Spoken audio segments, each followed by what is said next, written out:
আমরা বেশিরভাগ মানুষ, শতকরা হয়তো 90%-এরও বেশি মানুষ আমরা যারা রোজা রাখি, আমরা শুধুমাত্র পেটের রোজা করি।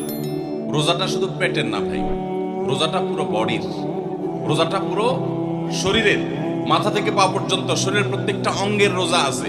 আমরা শুধু পান বা আহার থেকে, যৌনাচার থেকে বিরত থাকাটাকে রোজা মনে করি। আপনি চোখ দিয়ে মোবাইলে হারাম জিনিস দেখলেন, যে মেয়েকে দেখা আপনার জন্য অ্যালাউড না, আপনি তার ছবি দেখলেন, ভিডিও দেখলেন, সেটা নাটকের নামে, সিনেমার নামে, কোনো ভিডিওতে, কোনো শর্ট ভিডিওতে, টিকটকে, কোনো জায়গায় আপনি দেখলেন, আপনি অনলাইনে অফলাইনে দেখলেন, তাহলে আপনার চোখের রোজা নষ্ট হবে। আপনার হাতের রোজা নষ্ট হবে যদি হাত দিয়ে কোনো গুনাহের কাজ করেন।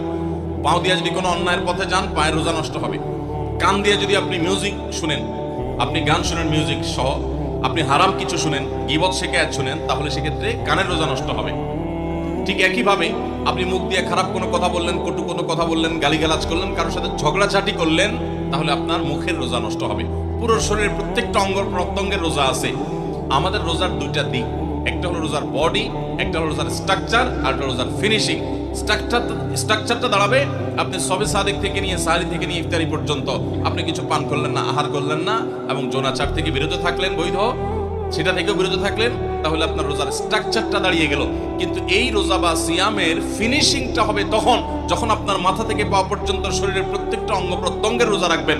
শরীরের প্রত্যেকটা অঙ্গ প্রত্যঙ্গ যখন আপনি গুনাহ থেকে বাঁচাবেন, তখন আপনার রোজাটা পূর্ণতা পাবে।